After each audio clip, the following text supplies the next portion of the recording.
we have the legendary Professor Charley T. Thank you so much, man. It's great to be the back building. in here. I love being in the catalog cult lair. The last time we did a video here, it was super big, and so I'm really excited to talk about what people should be doing in 2025 and like how to maximize the efficacy of their Facebook ads. Probably the simplest money printer known to mankind.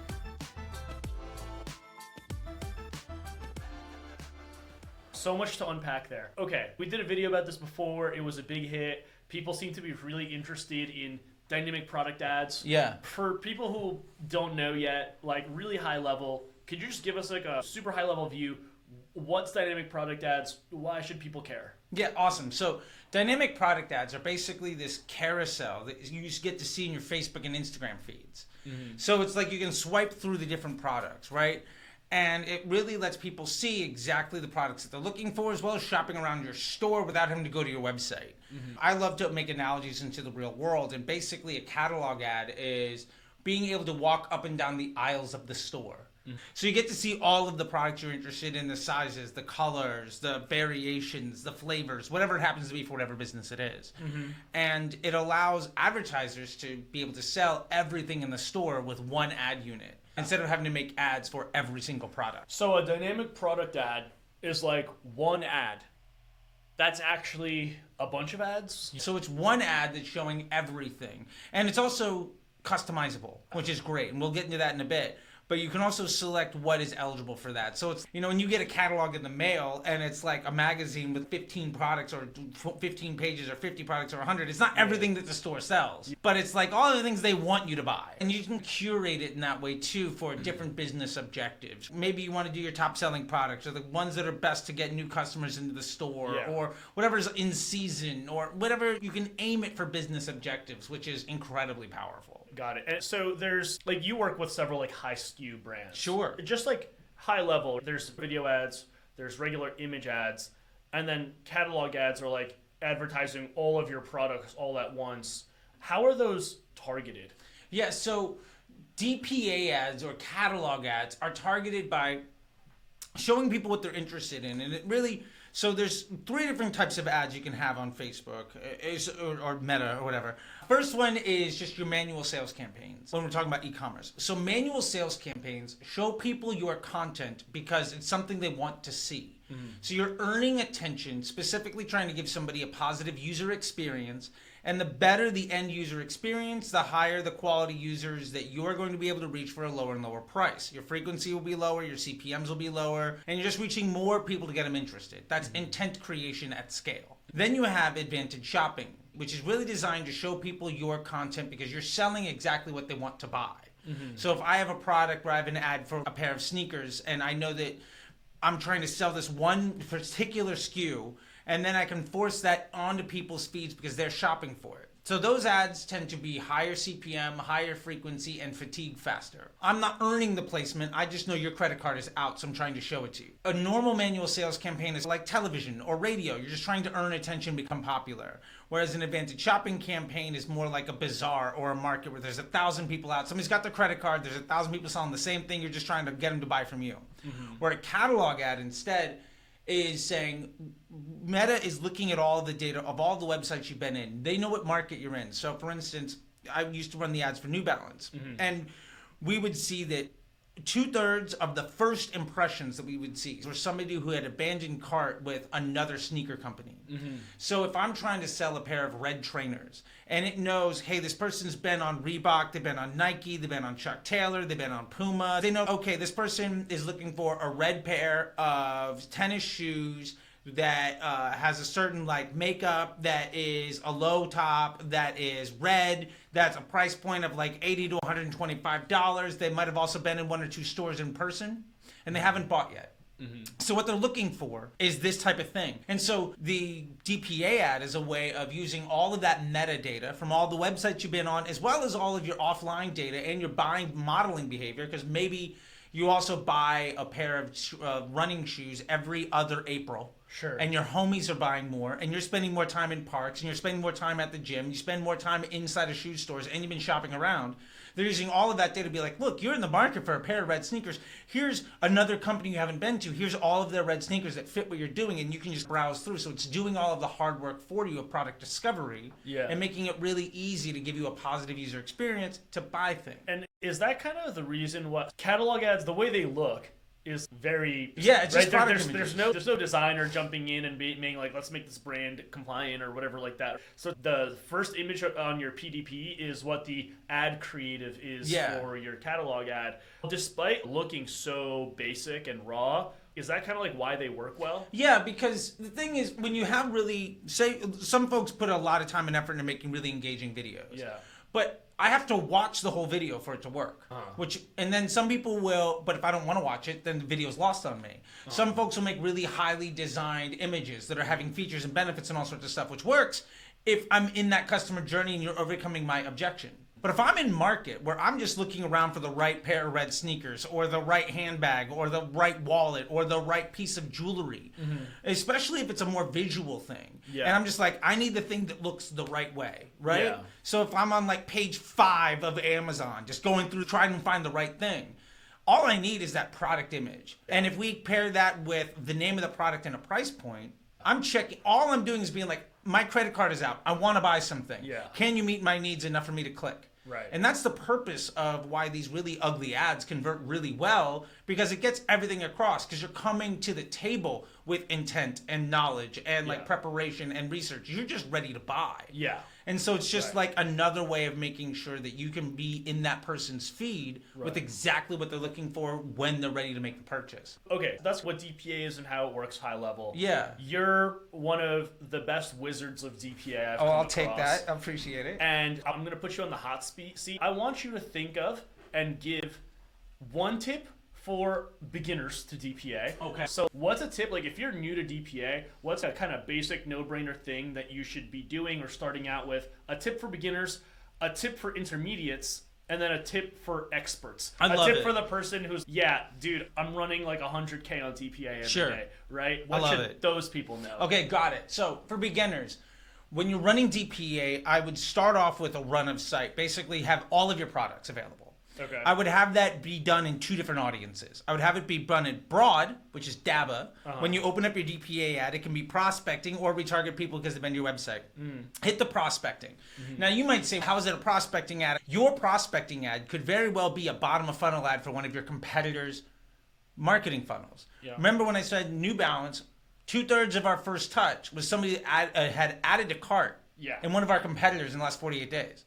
It might be the first time they ever see you.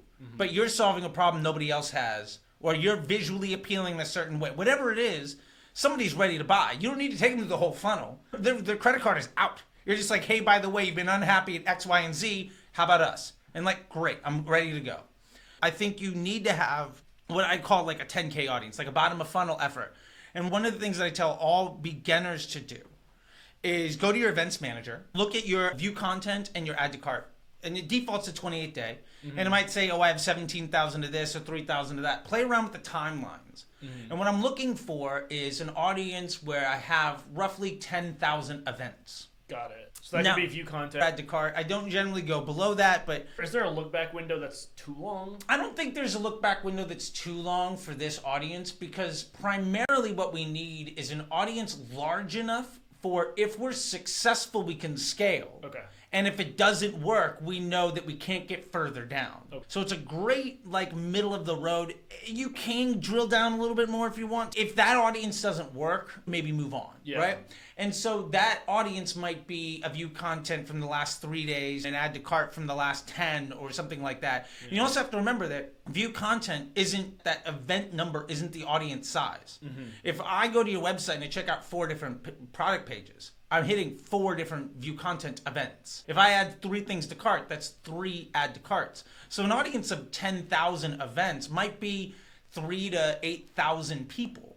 But 3 to 8,000 people over the last week or 2 weeks or whatever is enough for me to be like, can I get this product across? And if the DPA ad doesn't work there, I usually know that there's a larger issue at play. Got it. And that's a great way for brands that are entry level to just say, I'm going to try to steal sales from my competitors, and I'm going to try to close the deal on people who've been on my website. Right. Which one works? And then I can just push more money to that. And if neither of those work, that's a good litmus test as a beginner to be like, there's some other issue here. Yeah, if you can't make that work, there's a not Facebook ad problem that we need to really work on. And so I think that's for a beginner. Check those 2 boxes. Take your whole product catalog Yes. into a product feed, which can be generated by Shopify. If you're on Shopify, it's a link. You can export it. Or you can use a feed management platform. Yep. And you drop that full catalog link into Commerce Manager to upload your source feed to Meta. Sure. Then you run 2 campaigns. Well, I would have 2 ad sets within one campaign. One ad sets. One ad set is DABA, Mm-hmm. dynamic ads for broad audiences. That's right, yeah. And the other one is a retargeting one. Yes. That's focused on at least a 10,000 event retargeting audience. Yeah, and I like 10,000 because if it works, we can scale the budget. If it really works, we can go further up the funnel or further longer in time. Cool. So for instance, if the add to cart 7-day really works, and I crank my budget and it won't spend anymore, my frequency is sitting like 3.5, 4 a day, I could go view content 10-day, or I can go add to cart 2 weeks. Like I can go further back in time or further up the funnel so I can scale. Beautiful. That's super actionable, and I think that's a great place to start for someone who's just getting into deep. We recommend the same thing. Love it. So let's move on. Intermediate, I think if I'm an intermediate player. So let's say someone has set that up. They're running some good spend through it. It's working. It's one of the best performing campaigns in the ad account. Sure. What's the next What's step? the next step? Got it. So the next step is I'm going to probably start curating some of my product catalogs. And what I mean by that is I'm going to start to take a look into my product catalog, and I'm going to do 3 different things. First off, I'm going to go to delivery. In the breakdown section, I'm going to go to delivery and then product ID. I want to understand, and I'm going to probably export that, and you can use Excel spreadsheets or just go into ChatGPT.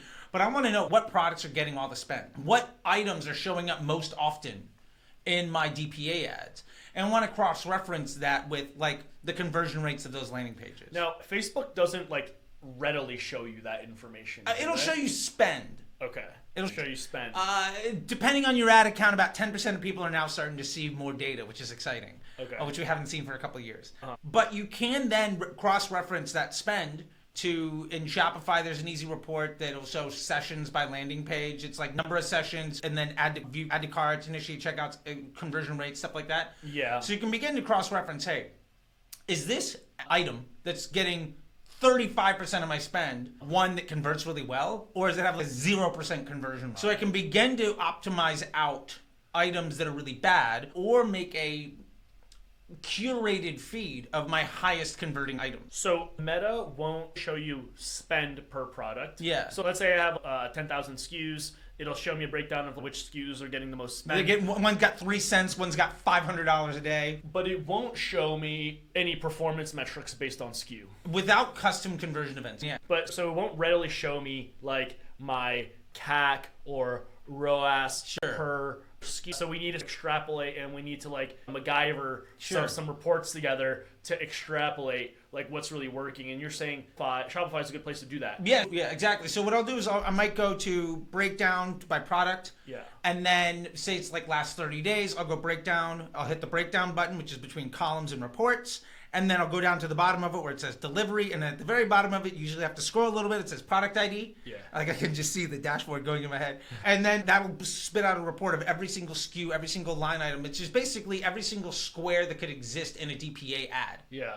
I'm going to take that, and then I have that report, and I'm going to cross-reference that with the landing pages just to make sure that the things that are getting a lot of budget are also the good ones. Mm-hmm. And I can then either optimize out the items that don't work, or what I could do is I can find, hey, these are some of my landing pages that convert really well. Mm-hmm. What if I made a catalog that was just those best performing products, the products that have a really high conversion rate? Let me just drive more traffic to them.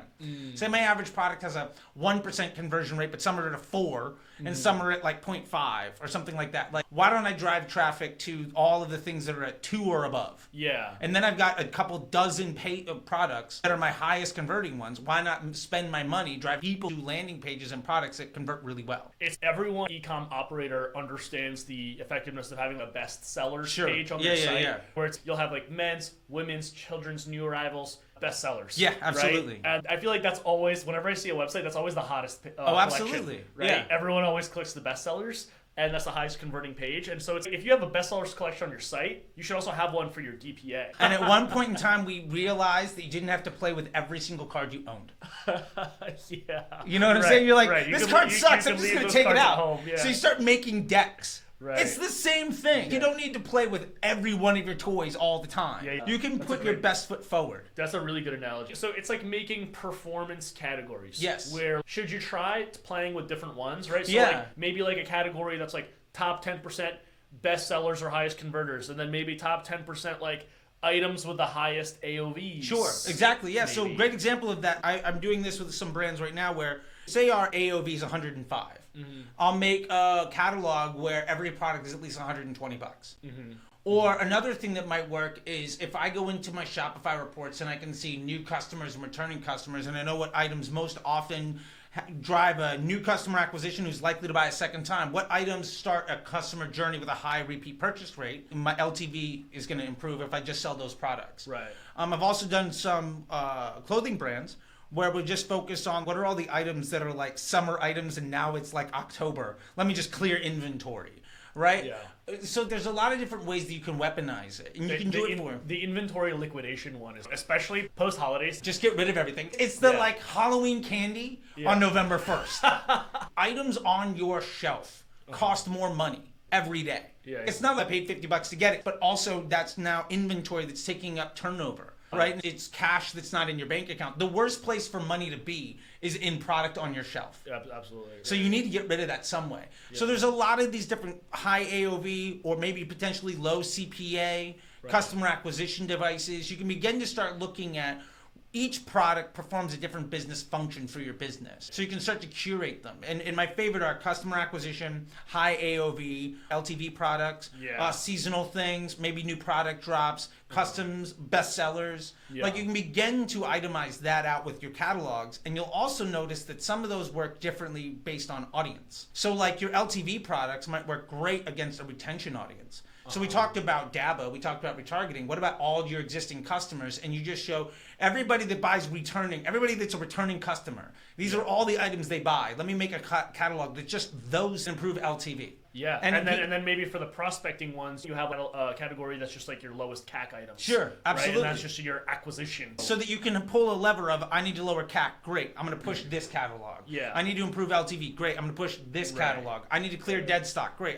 I've got individual levers for those business objectives. Absolutely. And if you're pushing serious weight behind DPA, like you need to start focusing in on how do I weaponize this for business objectives. Yeah, absolutely. And by the way, for anyone who's wondering, like, how do I do that? You can get into your feed management platform and dig through spreadsheets and just try to put it together yourself. Or like Marpipe, we make that really easy. You just press of a button. There you go. Sorry, I like it. I had to do the plug. No, you should. You should. And that's great. And also, one other thing for this, too.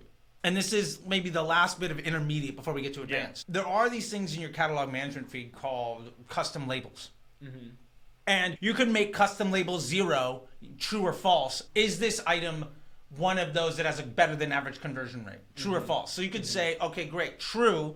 Now I have a product set where the only rule on it is custom label 0 equals true.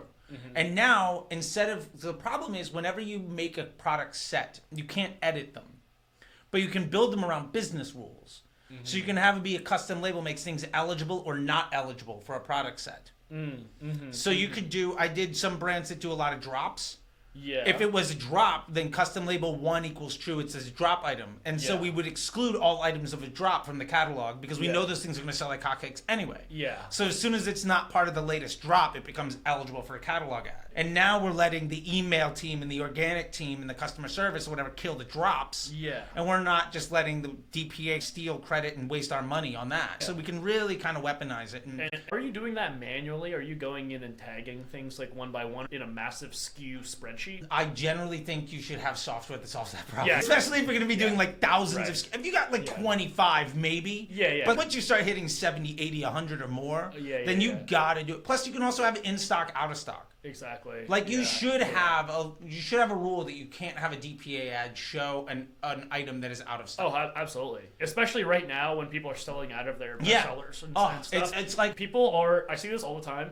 with like video. So these like DTC brands that will have like several hero product, they will produce like really effective video ads to that drive to that hero product, and when that hero product sells out, and then I'll see those same brands where that product will eat up 30-40% of their DPA ad spend, and then as soon as it sells out, well, their DPAs go to shit, and then their CPMs skyrocket, and it's because you're showing people a bunch of things they can't buy, so the user experiences are terrible. So not only are your CPAs bad, but now you're reducing the quality of your relationship with Facebook, and then all of your ad costs go up with the cost of inventory.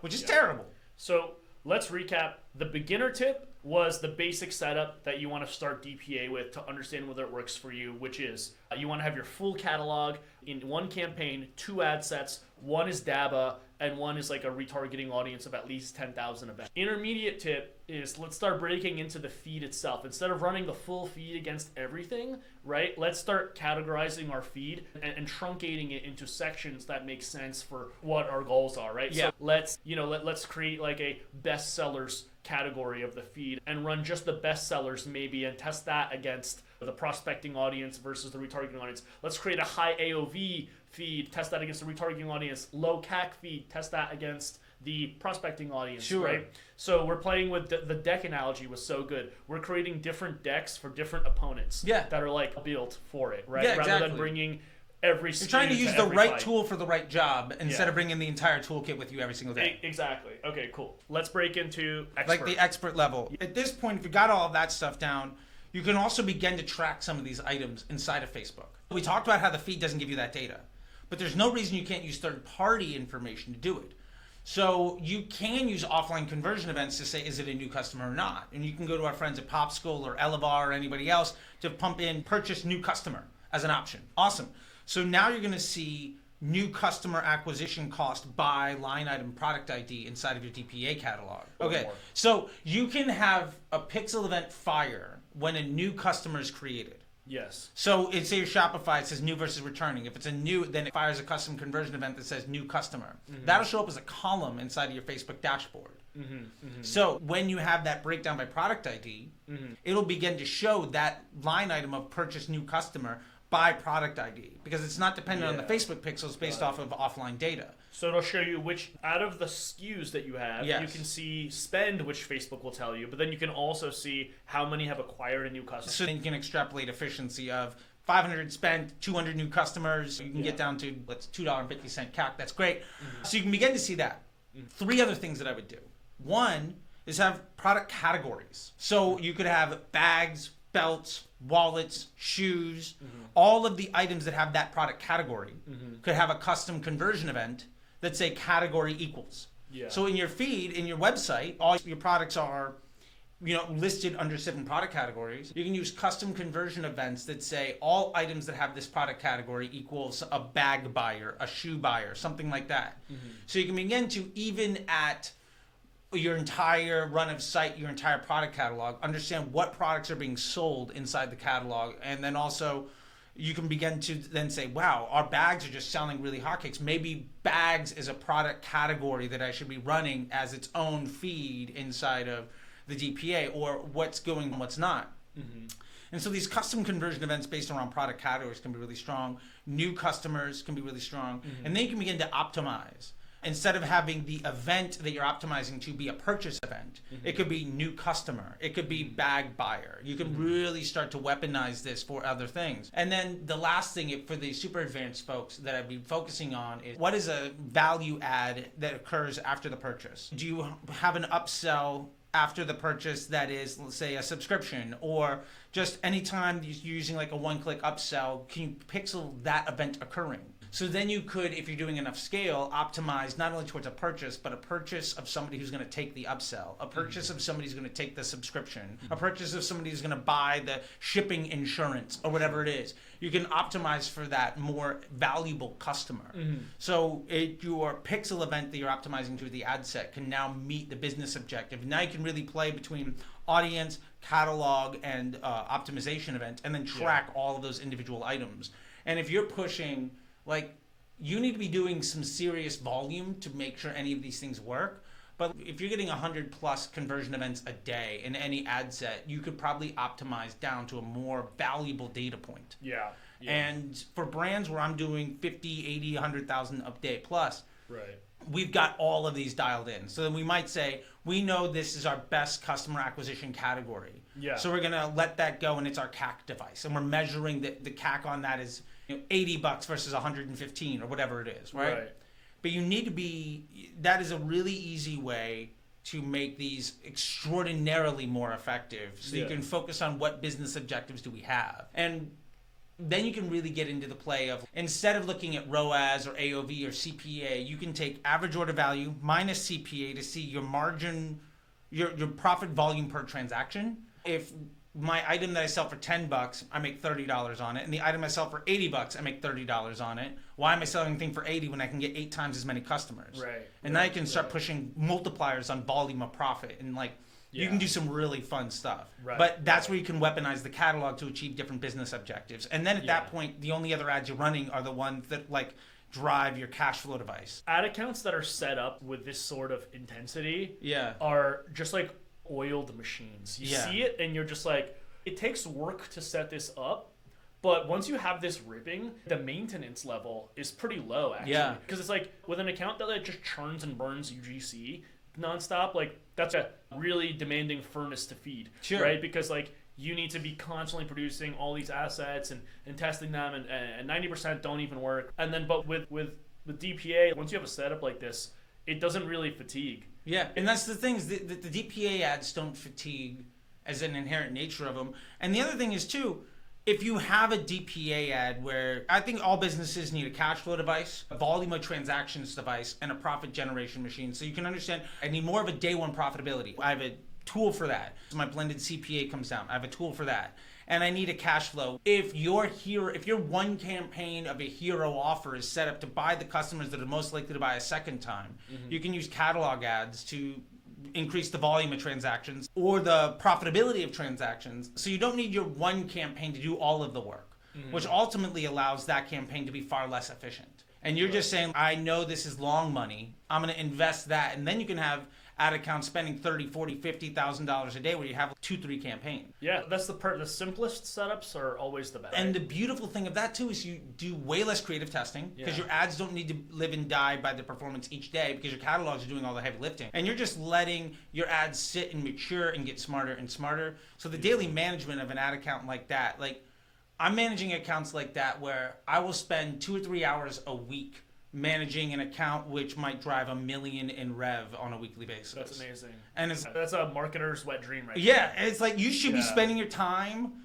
not in the weeds, but setting up the machine to be more powerful. If you're a manager who needs to micromanage your employees, it's because you haven't done a good job. And it's the ads manager. You are the manager. You're not the one bidding there, doing auctions every quarter of microsecond or whatever. So the more work you need to do in your ad account, that's a direct reflection of the quality of the work that you're doing. And I love to weaponize the ad account to make it easy so that you can focus on more important things. Because at the end of the day, the Facebook ad is just the top of a funnel. Yeah. That then goes to intent capture and then inventory marketing and then a purchase and then an AOV and then a second purchase. Yeah. And your first purchase is the item where you make the least profit. So you should be just running your Facebook ads to acquire either volume of purchases or people are going to buy a second time. And catalog can handle everything other than the sale of the one hero SKU. Because the catalog shouldn't be used to sell one item. No. But figure out your best weapon and then use catalog for everything else. Now, one last question for you. I know that right before we jumped on air, you were looking at some examples of the Ridge DPA because one of your clients was asking about it. Yeah. Tell me, what's to be said for creative in DPA? I think it's really interesting because it's a normally boring space. Could introduce concepts of pattern interrupt. And you can also do value props in there. So I think the one we were looking at was a Black Friday sale. It's okay, so not just any ad, but now this is a Black Friday sale from that brand. And I'm sure that if you have a Black Friday sale where not every item, it's up to 30% off, but some items might not be for sale, you can really curate that. And I think the ability to understand how something better than a flat lay will work. Now, we started this off just assuming, hey, the ugly ad works, so let's just run with it. But if you dialed all that in, Why not also take an approach at improving the user experience in a way that captures more attention? You don't necessarily have to do a badge that says Black Friday, but what if it's a lifestyle set?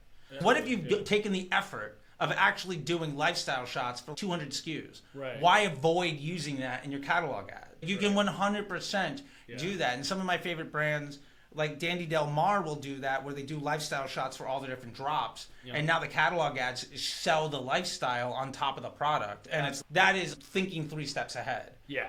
And if you have the photography, why not use it? If you don't have the photography, you should be creating it for this purpose. Yeah. Because it makes your DPA perform so much better. Yeah. So it's just like trying to really understand, like you can get really simple, but when really simple maxes out, you can then start to take luxury shots. Yeah. And I think that's one of the things that you need to look at creative treatment in your catalogs as that's what I'm going to do when I've dialed in. I've got my audiences. I've got my product sets. I've got my custom events. I've dialed down so I know what my CAC is. I know what I can understand CAC by product category. I can understand LTV by product category. I can control customer journeys. I can improve LTV. I can improve conversion rate. I tackled all the business objectives. Right. So now my next thing is, well, how do I make the ad better?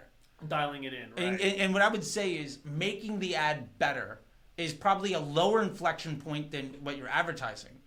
But it is something that you should be focused on because there's only so good a white backdrop is going to do. And if you're a sale heavy or promotional brand, Sure. And you let's say you have a category, let's say your intermediate tip was create categories, Yeah. right? So let's say you create a category for bestsellers, but then you also want to create a category for things that are on sale. Sure. How do you know in the user experience when you see that ad in your feed, how do you know that item is on sale? Yeah. Right? Other than like maybe the tiny copy that might highlight it, right? Just like making that obvious in the creative. Absolutely. I mean, that's just like a really easy lift. Yeah, and it's just like to that point, like especially if you're a brand that has an affinity with your customer base. Like we don't necessarily have to be a startup brand. Like if you've got a brand with thousands of customers that like your product, Yeah.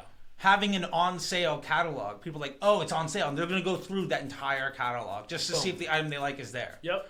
And that's only going to improve your estimated action rate of the ad. It's only going to lower your CPMs. And even if they don't buy that, you're just earning more trust and earning more excitement and earning more attention. And like, it's a way of having a conversation and making your customers engaged with your ads in a way that is exciting and not like just mundane. And there's a reason that when you if you were to make a catalog and print it up in a magazine and send it to somebody, it's not product shot label. There's a vibe to it, right? You're trying to create a collection. You're trying to really tell a story and have a conversation that's above and beyond just a picture of the item.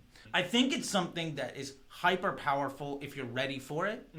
I think that some folks think that the creative treatment is the secret weapon, but actually the problem is the business isn't set up to sell catalog. And in an order of operations, the beginner, the intermediate, and the expert is the order that I would go. Does it work at broad and with your 10K audience? If so, can we then begin to break down the data to optimize it? From there, can we then begin to optimize for those breakdown sections? And then from there, let's improve the creative treatment. Because if you put the creative treatment before you know if it even works, you're going to invest a lot of time and energy in trying to solve a problem that is unsolvable. Yeah. Totally. But then being said, it's a great way if you figure out everything else to just make everything 5% better, 10% better. And at that scale where you're starting to do that, 2 or 3% is millions. Meta has recently rolled out video DPA. Gotcha. Which is where you can, and I don't know if you've played around with this yet. A lot of brands haven't because in order to run it, you need to have a video for every SKU. So we actually built a product to address that. Love it. Using Marpipe, you can generate a video template and run every SKU through it. So you do have a SKU specific video for every SKU in your catalog, and you can test that in Meta. I didn't realize this. Meta came out with this, like when they announced video DPA, they said that for e-commerce stores that have a video of the SKU on their product page, the return rates are like substantially lower. Okay. So I thought that was really interesting. It appears that the thesis is the more you show people about the product, the more they are likely to understand it and less likely they are to return it. Sure. And Yeah. return rates are like the silent killer for Sure. everyone, Oh, especially. absolutely. So being able to generate a video for your SKUs that reveals more product information, just Yeah. basic stuff about the product, actually goes a really long way in lowering return that's rates, interesting. which is like a second order effect I didn't think about. Oh, no, before. that totally makes sense. At the end of the day, you're just having a more excited, more informed consumer. And we live in a world where we expect free shipping and free returns. Sure. And if you can meet that expectation where everybody else has an image. And you've shown a video that shows, oh, what's the back of the thing look like? Or this is the construction. Yeah. Or this is, Yeah. oh, okay. Just attributes. He's like, I'm just Dimensions, excited, right? whatever. Okay. Right. Yeah. Like, I now understand that this isn't the same as everything else because this one thing is different, and that's the one thing that like sets it apart, and I get really excited. You get an emotional buy-in. You have a more informed consumer, and if your return rate is 10%, you can make it 5%. Yeah. You can add 5% to your Facebook ad budget and just go out and acquire more customers. Absolutely. You know how I knew this was going to be a hit? What's that? Because he came into the catalog cult wearing a coffee cult Oh, shirt. look at that! Yeah, I love this. By the way, this is from a great brand called Picnic. Love Picnic. Bunch of food-based stuff. But yeah, Dude. we're cults here, I'll buddy. join the coffee cult if you join the catalog cult. I like it. Sounds good, buddy. Cheers. All right, guys. See y'all